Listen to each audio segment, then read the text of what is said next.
When the name Solomon is spoken, it instantly evokes images of wisdom, wealth, and splendor. He is remembered as the king who built the temple in Jerusalem, the man whose judgment was sought by nations, and the son of David, who inherited the throne of Israel at the height of its power. Yet, before the tragedy of his downfall, there was the extraordinary story of his rise. To understand the tragic end of Solomon, we must first see how brightly his reign began and why he stood apart as one of the most remarkable figures in biblical history. After King David's long and turbulent rule, filled with wars, betrayals, and triumphs, the question of succession hung heavily over Israel. Among David's many sons, disputes arose, rivalries flared, and the court itself became a place of intrigue. But it was Solomon, the child of Bathsheba, who was chosen. Scripture tells us that David, in his final days, swore that Solomon would be the one to sit upon his throne.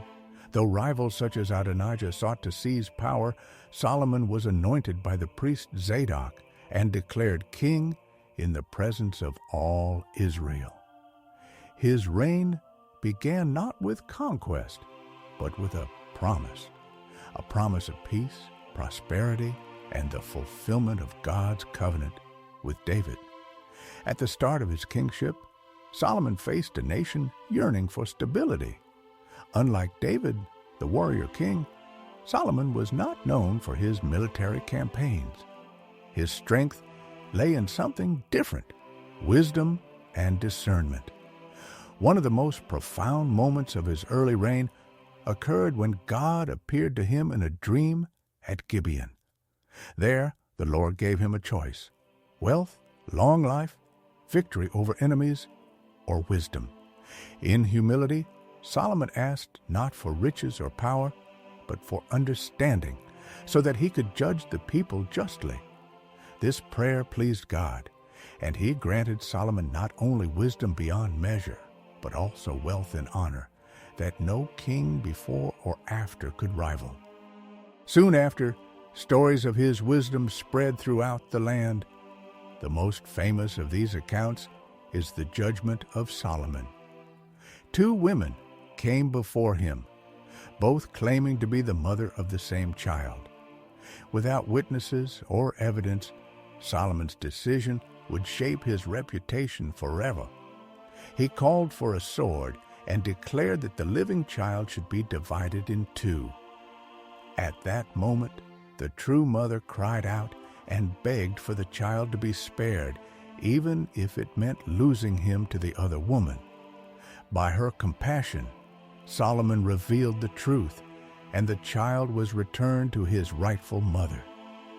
This single act became the foundation of his legacy, proving that he was not merely a ruler, but one who could see into the human heart. With wisdom came prosperity. Solomon's reign ushered in what is often called Israel's golden age. The kingdom expanded in influence, trade routes flourished, and wealth poured into Jerusalem from far and wide. Silver and gold became so abundant that Scripture records they were as common as stones in the streets. Kings and queens traveled great distances to witness his wisdom firsthand. The Queen of Sheba herself visited Jerusalem, bringing treasures of gold, spices, and precious stones, only to leave astonished at the grandeur of his court and the depth of his understanding. Yet Solomon's crowning achievement was not his wealth or diplomacy, but the construction of the temple in Jerusalem. For centuries, the Ark of the Covenant, the very symbol of God's presence among his people, had dwelt in a tent, the tabernacle built during the days of Moses. David had long desired to build a house for the Lord, but it was Solomon who would fulfill that vision. For 7 years, tens of thousands of workers labored, cutting stones, carving cedar from Lebanon, and overlaying the sanctuary with pure gold. The temple became the central symbol of Israel's faith, a place where sacrifices were offered, prayers were raised, and the people of God gathered to worship. When it was finally completed, Solomon dedicated the temple with a prayer that echoed across the ages, asking that God's eyes would always be upon that holy place and that the prayers of his people, whether near or far, would be heard. At this stage of his life, Solomon stood at the pinnacle of divine favor. His kingdom was united, his people were prosperous, and his wisdom was unmatched. He was the very image of what a king should be, just, discerning, and blessed beyond measure. He had everything a man could ever desire: honor, riches, peace, and above all, the presence of God dwelling in the temple he had built. But even as the glory of Solomon's reign shone across the ancient world, the seeds of his downfall were quietly being sown.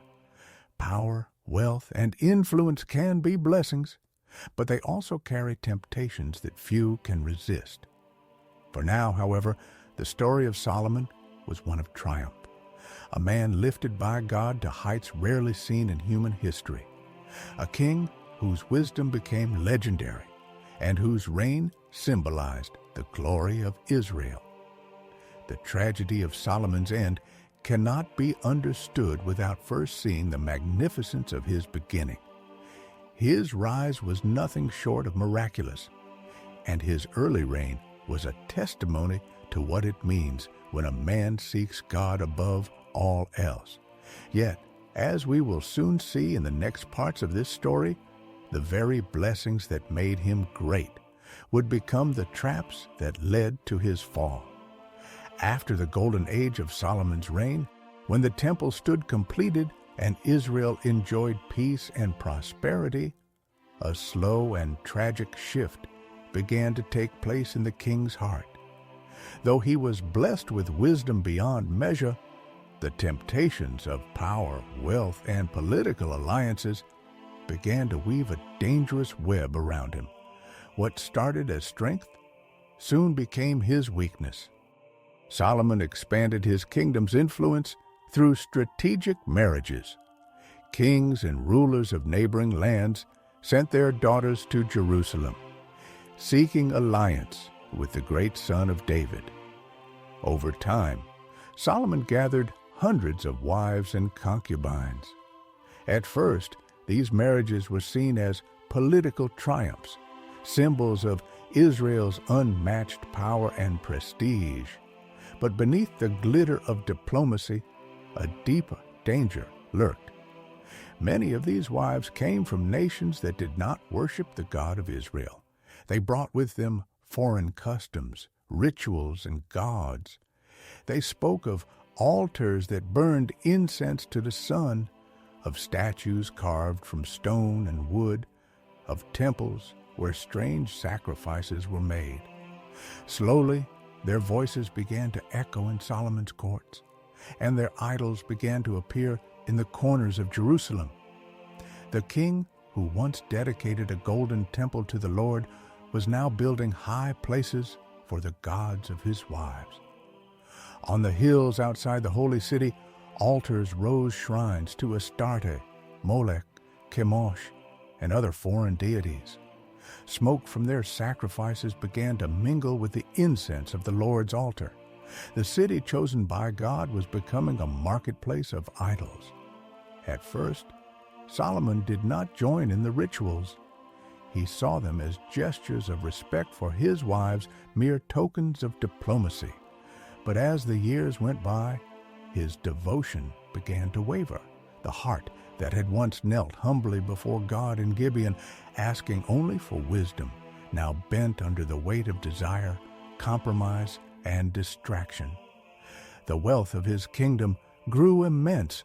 Gold flowed into Jerusalem until silver was considered of little worth. His throne was plated in ivory and covered with pure gold, guarded by lions carved into its steps. His palace grew larger, decorated with cedar beams from Lebanon, precious stones and exotic treasures brought by ships from distant lands. But with this wealth came arrogance. The king, who once declared that the heavens could not contain God, now began to live as though his own greatness had no limit. His armies grew larger, his stables filled with thousands of horses and chariots, much of it in direct disobedience to the commandments given to Israel's kings. The warning given in the law was clear. The king must not take many wives, must not accumulate excessive wealth, and must not trust in horses or military might. But Solomon, in his pursuit of glory, ignored these words. The very wisdom he had been given was clouded by pride. Prophets began to whisper in the streets that Solomon's heart was turning. The people of Israel saw the smoke from pagan altars rising into the sky. Some remained loyal, worshiping at the temple, but others, seeing the example of their king, followed after foreign gods. The covenant bond that had set Israel apart was now being diluted by compromise. In his palace, Solomon walked through halls decorated with treasures, yet his soul was becoming empty. Surrounded by wives and concubines, he was lonelier than ever. The voice of the Lord, once so clear and near, now seemed distant. The scriptures tell us that the Lord became angry with Solomon, for his heart had turned away to other gods. Twice before, God had appeared to him, once in Gibeon, once at the dedication of the temple, reminding him to walk faithfully. Yet Solomon did not keep what the Lord commanded. The Lord's judgment was declared. Though the kingdom would not be torn away in Solomon's lifetime, it would be ripped from his son's hands. The house of David would be humbled, its unity shattered. Because of Solomon's unfaithfulness, only a small portion would remain for the sake of David and for the sake of Jerusalem, the city chosen by God. This was the beginning of the end for Solomon. The king who once embodied wisdom now stood as a warning. His story reminds us that no matter how high a person rises, no matter how much wisdom or favor they receive, a divided heart leads to downfall. The same king who built the temple allowed idols to stand within sight of it. The same man who prayed for wisdom allowed his passions to rule him. It was not sudden destruction, but a slow erosion. Decision by decision, compromise by compromise, Solomon drifted further from the God who had lifted him up. The golden kingdom that seemed unshakable began to show cracks in its foundation. And as the idols multiplied, the shadow of judgment loomed ever closer. King Solomon, once beloved for his unparalleled wisdom, began to show cracks in the foundation of his character. The grandeur of his reign, built on years of devotion to God and judicious governance, had grown into an empire of gold, splendor, and human adoration. The temple, magnificent beyond any earthly measure, stood as a testament to his piety. But within his heart, a different struggle brewed. The scriptures warned repeatedly, wisdom must be tempered with obedience and humility, for pride precedes destruction. Yet Solomon, basking in his achievements, allowed worldly influences to creep into his heart. It began subtly. The foreign wives he took, drawn from nations around him, Moab, Ammon, Edom, and others. Each brought not only their presence, but their gods, their altars, and their rituals. At first, he observed them discreetly, granting them space within his court. But over time, their idols were not merely tolerated, they were venerated. Solomon, seduced by love, admiration, and perhaps a desire to maintain harmony, began to build altars for these foreign deities. Slowly, the unity of Israel's faith began to waver under the weight of this deviation. The prophet Ahijah of Shiloh foretold the consequences. The kingdom would be torn, and the crown of Solomon would not remain intact. Yet the king, dazzled by splendor and human approval, dismissed these warnings, believing his wisdom would shield him. His heart was not hardened suddenly. It was a gradual corrosion, a slow drift from the source of divine guidance. As 1 Kings 11:4 states, "For when Solomon was old, his wives turned away his heart after other gods, and his heart was not wholly true to the Lord his God." This passage captures the essence of the turning point. Solomon's wisdom alone could not prevent the erosion of his devotion. Meanwhile, the administrative and judicial aspects of his reign remained formidable. Tributes flowed from all corners of the known world. Caravans laden with gold, ivory, and rare spices filled the streets of Jerusalem. Ambassadors from Tyre, Egypt, and distant lands marveled at the richness of the city and the brilliance of the king. Yet wealth, power, and respect could not fill the void forming in Solomon's soul. The very gifts he prized, the splendor, the palace, the riches, became instruments in the temptation to abandon God's exclusive covenant. Internally, the court began to show signs of division. Advisors whispered warnings, but their words were drowned in the noise of opulence and self-interest. Ministers loyal to the law of God feared openly speaking, for the king's favor was unpredictable, and the allure of foreign alliances outweighed the counsel of righteousness.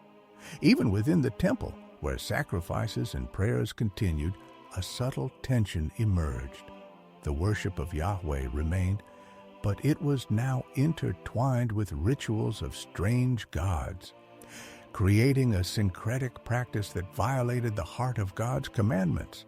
The people of Israel began to notice what once had been a kingdom united by faith now experienced cracks along tribal lines. Some elders lamented, saying, "The king who judged righteously now bows his heart to vanity." Young leaders, once inspired by Solomon's example, grew cynical, seeing the dangers of compromise and the seductive pull of wealth. Even the common folk, while still marveling at the temple and the courts, whispered concerns in marketplaces and homes. Would God's favor remain, or was Israel courting a spiritual disaster? Moreover, Solomon's wisdom, though still celebrated, now became a tool for self-indulgence rather than divine service. The famed judgments, like that of the two mothers claiming the same child, became stories of the past, legends that no longer reflected the priorities of a king increasingly distracted by carnal pleasures and political expediency. His mind, though brilliant, now entertained schemes to expand influence, impress foreign rulers, and cement his legacy, not always in harmony with God's plan. The very gift that had distinguished him, his unmatched wisdom, became intertwined with pride, subtly distorting judgment. Yet even in these moments of spiritual decline, God's presence was evident in subtle ways. Dreams, visions, and whispers through prophets reminded Solomon that the covenant remained alive, if only he would heed it. Still, the king's heart was drawn toward what was visible, tangible, and pleasing to the senses. 1 Kings 3:12 echoed in the heavens, "Behold, I have done according to thy words. Lo, I have given thee a wise and an understanding heart. There was none like thee before thee, neither after thee shall any arise like unto thee." But wisdom without obedience is fragile, and Solomon was about to face the consequences of this imbalance. Solomon's relationships with his wives intensified the spiritual drift. Each foreign queen brought stories, rituals, and desires that slowly reshaped the inner court. Their influence, subtle yet persistent, created a delicate but dangerous tension. The worship of God alongside other gods, a deviation condemned in the Torah. While the king still led sacrifices in the temple, he increasingly permitted personal devotion to other deities. This dual allegiance, unnoticed by some and obvious to prophets, sowed seeds of national and spiritual fracture that would manifest fully in later years. In addition to spiritual decline, the kingdom's resources were stretched to accommodate Solomon's ambitions. Gold, timber, and labor were demanded for his projects: the palaces, the fortifications, the fleets. While these endeavors showcased unparalleled achievement, they also generated resentment and subtle unrest among the tribes. Heavy taxation, conscripted labor, and lavish displays of wealth created a social strain. Leaders like Jeroboam, one of Solomon's officers, observed closely, sensing both opportunity and danger, eventually becoming an instrument of divine prophecy in the kingdom's later division. Ultimately, the glory of Solomon's reign became a complex tapestry of wisdom, wealth, sin, and warning. He was the wisest king to ever reign over Israel, yet his heart, divided, foreshadowed a kingdom destined for fragmentation. His story illustrates a timeless principle. Human intellect and accomplishment, no matter how extraordinary, cannot substitute for obedience to God. Wealth, power, and even wisdom are fleeting without devotion to the divine. As this chapter closes, the stage is set for the kingdom's unraveling. The consequences of Solomon's pride, the allure of foreign influences, and the divided heart of the king will lead to judgment, rebellion, and eventual schism. The splendor of Jerusalem, once radiant under a devoted king, now casts shadows where disobedience and compromise have taken root. And yet, God's mercy and the lessons of history remain for those willing to learn reminders that even in greatness, humility before the Almighty is indispensable. The grand reign of Solomon, once the pinnacle of wisdom and divine favor, was now entering a stage of irreversible decline. The seeds of compromise sown through his indulgence in foreign alliances and the worship of other gods had begun to bear bitter fruit. The kingdom that had flourished under his early devotion now teetered on the edge of moral and spiritual collapse. As 1 Kings 11:11 declares, "Therefore the Lord said to Solomon, Because you have done this and have not kept my covenant and my statutes, which I commanded you, I will surely tear the kingdom from you and give it to your servant." The consequences of turning away from God were not abstract, they were imminent and tangible. Solomon's internal struggle manifested not merely in private devotion, but in public policy.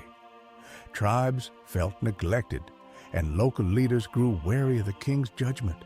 Heavy taxation and the use of conscripted labor to sustain monumental projects, the temple, royal palaces, and fleets led to subtle resentment among the populace.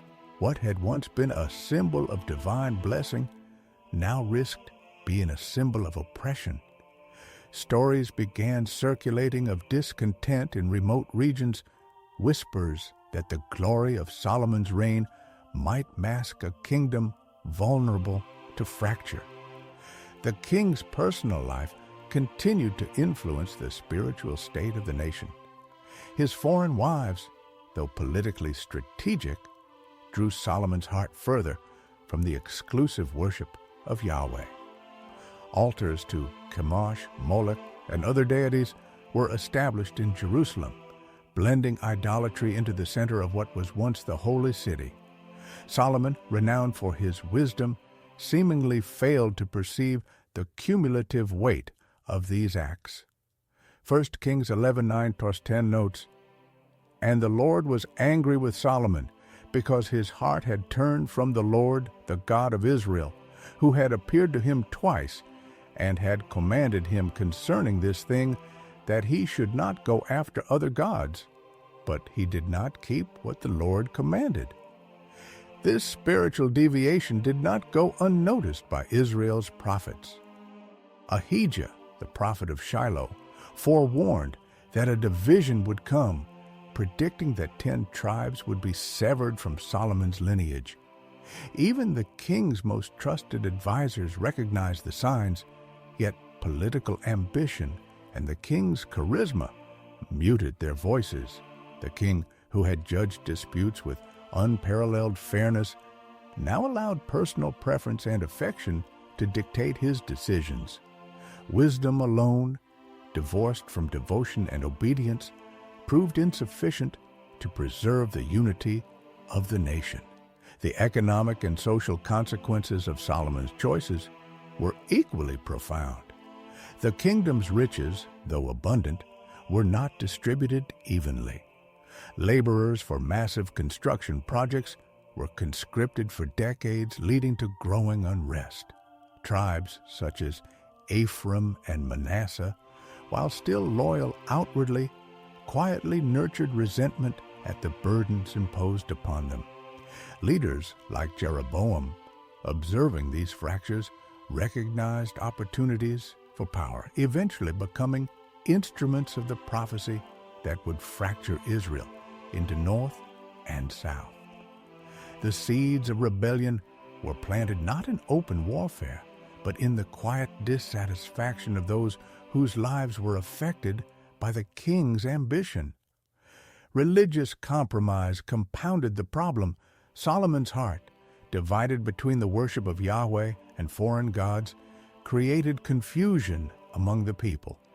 While sacrifices continued in the temple, the growing influence of idolatry introduced moral ambiguity into daily life. The rituals that once unified the nation now coexisted with contradictory practices.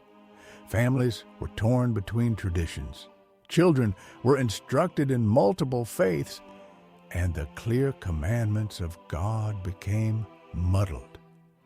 Solomon's devotion, though never entirely abandoned, had been diluted, and the spiritual health of the nation reflected this compromise. Furthermore, Solomon's foreign alliances, built through marriage and diplomacy, came at the cost of spiritual purity. Each treaty and marital bond required tolerance or outright acceptance of foreign religious practices. This not only eroded Solomon's personal devotion, but also influenced the broader culture of Israel. Temples and shrines outside Jerusalem began to reflect the king's tolerance of idolatry, creating pockets of worship that undermined the centrality of the temple. The nation's unity, previously rooted in covenantal fidelity, now relied on political expedience and cultural assimilation.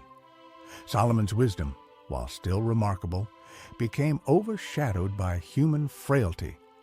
Decisions that once reflected divine insight were now filtered through personal desire, ego, and the influence of external pressures. Even the great judicial decisions, celebrated throughout the ancient world, were insufficient to maintain moral clarity. The stories of his early judgments, the mother and the child, the disputes over land and inheritance had become legends, revered yet disconnected from the ongoing reality of governance. Prophetic voices, though persistent, met limited response. Nathan, who had counseled David, had passed, and Solomon's own humility diminished under the weight of praise from foreign dignitaries and domestic courtiers. The scriptures remind us that even the wisest are not immune to pride and sin. Proverbs 16:18 warns, "Pride goes before destruction, and a haughty spirit before a fall." Solomon, a living embodiment of wisdom, was now a cautionary tale illustrating this eternal truth. Without obedience to God, even extraordinary gifts cannot prevent downfall. As his reign continued, signs of decay became visible not only spiritually, but physically. The city of Jerusalem, magnificent as it was, bore evidence of labor and wealth that came at the expense of the common people. Military campaigns, construction, and trade expansions required relentless management. The king's attention, divided between governing, diplomacy, and personal indulgence, allowed the subtle erosion of the kingdom's moral and social fabric. Tribal cohesion weakened, religious devotion became fragmented, and discontent simmered under the surface. Yet, even in this period of decline, God's mercy persisted. Prophetic warnings and historical examples provided lessons, offering the opportunity for repentance and restoration. The narrative of Solomon demonstrates the complex interplay between divine blessing and human choice.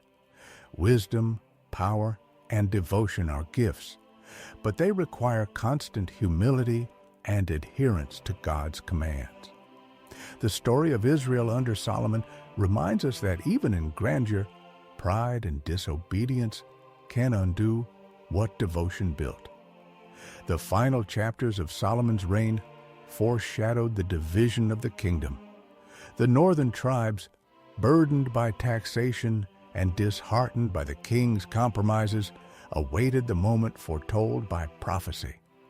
Leaders emerged, and political factions grew, all while the temple, the palace, and the city continued to shine as symbols of past glory. Yet glory alone could not sustain the covenantal promise.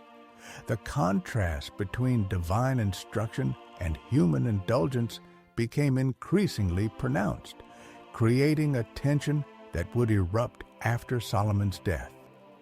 Solomon's life, remarkable in its achievements, illustrates the fragile balance between wisdom, obedience, and devotion. As we examine the consequences of his choices, the narrative teaches that success measured by wealth, power, or intellectual brilliance cannot substitute for spiritual fidelity. Israel, once united and prosperous, now faced an inevitable reckoning, a kingdom tested by human ambition and divine judgment, a lesson for generations yet to come. As King Solomon's reign approached its twilight, the golden halls of his palace no longer echoed solely with songs of praise and wisdom. The splendor that once defined the kingdom of Israel now bore the weight of a kingdom divided, a nation slowly succumbing to the consequences of choices made in moments of human weakness. From the outset, Solomon had been endowed with unparalleled wisdom, a gift from God himself, to judge, govern, and guide the people. The dreams and visions he experienced as a young king, bathed in divine inspiration, had promised a reign marked by righteousness, prosperity, and the favor of heaven. Yet, despite the divine guidance and prophetic counsel surrounding him, the later years of Solomon's life bore the unmistakable marks of compromise, of decisions that departed from the path originally set by God. Foreign alliances, intended to strengthen the kingdom, became a gateway for spiritual compromise. The wives he took from surrounding nations, once seen as political necessity, gradually introduced foreign influences not only culturally but religiously. Altars and shrines to deities such as Chemosh, Moloch, and other gods appeared within his courts, each one a silent witness to the erosion of devotion to the one true God. Solomon's heart, though still capable of seeking wisdom, began to incline toward these distractions. He permitted, and in some ways even sanctioned, the veneration of these gods alongside Yahweh, a choice that carried consequences, both immediate and eternal. The scriptures record in 1 Kings 11:4 that Solomon's heart turned after other gods, and this departure from devotion resulted in a divine judgment. The kingdom would be divided after his death. Amidst the richness of his court, the laborers, the artisans, and the priests continued their work, unaware of the magnitude of the spiritual decline quietly unfolding. The temple, a monument to God's glory and human craftsmanship, remained a place of worship, yet even here the purity of devotion was shadowed by compromise. The priests continued their rituals, incense smoke rising toward heaven, golden vessels gleaming, the sacred melodies echoing in stone chambers. Still, Solomon's own actions began to influence the people, demonstrating the profound truth that leaders' choices ripple outward, shaping the spiritual destiny of a nation. The wealth and majesty that once drew admiration now also drew temptation, vanity, and the subtle sway of pride. Prophets continued to deliver warnings, their voices carrying the urgency of divine truth. Figures like Ahijah and other seers implored the king to return to wholehearted devotion, to set aside idolatrous practices, and restore the covenantal purity upon which Israel had been founded. These messages were not merely advisory. They carried the weight of eternal consequence. Each word, each scroll, each admonition was an appeal to align the human heart with divine intention, to remind Solomon and through him all Israel of the holiness, justice, and mercy of God. Yet, history demonstrates the tension inherent in human decision-making. Even wisdom can be overshadowed by desire, and even a king chosen for righteousness may falter when confronted by the enticements of the flesh and the allure of worldly power. Despite these failings, Solomon's legacy is not devoid of meaning or instruction. His writings, from the Proverbs and Ecclesiastes to the Song of Songs, remain profound explorations of human experience, divine wisdom, and the pursuit of meaning in a complex world. Even as his personal choices led to national consequences, the insights he left behind illuminate timeless principles: the pursuit of knowledge and discernment, the acknowledgement of human limitation, the beauty of obedience, and the consequences of disobedience. Through his life, one observes the fragile interplay between divine gift and human responsibility, between the blessings of heaven and the temptations of the earth. As the kingdom transitioned following Solomon's death, the seeds of division and unrest became apparent. His son Rehoboam ascended to the throne, inheriting not only the material wealth and geopolitical influence of Israel, but also the spiritual challenges wrought by years of compromise. The northern tribes, feeling burdened and alienated, eventually seceded, establishing the separate kingdom of Israel under Jeroboam. Judah remained in the south, governed by Rehoboam, but the unity that Solomon had inherited from his father, David, was irrevocably broken. The story of Solomon, therefore, becomes more than a historical account. It is a parable of leadership, human susceptibility, and the consequences that even the wisest cannot escape when their hearts are divided. From a spiritual perspective, the narrative invites every listener to reflect on the condition of their own hearts. Are our lives marked by integrity, devotion, and obedience to God, or are they subtly compromised by influences that distance us from divine purpose? Solomon's story is not only a chronicle of a king's life, but also a mirror for humanity, offering lessons about the interplay of wisdom, temptation, and responsibility. It demonstrates that no position of privilege, no gift of insight, and no accumulation of wealth can substitute for steadfast devotion and moral courage. In the quiet moments, the choices made in our hearts ripple outward, shaping not only personal destiny, but also the broader tapestry of life and community around us. As we close this chapter on King Solomon's life, we are invited to meditate on the interplay between human freedom and divine guidance. The grandeur of Solomon's reign, the beauty of his temple, and the profundity of his writings all testify to the blessings of wisdom when sought and applied correctly. Yet, they also serve as a cautionary tale, highlighting the dangers of divided loyalty and the subtle erosion that can occur when human desires take precedence over divine instruction. Let us take these lessons to heart, reflecting on our own lives and seeking the wisdom, courage, and faithfulness exemplified in moments of true devotion. If you found this exploration of Solomon's life meaningful, take a moment now to like this video and subscribe to our channel.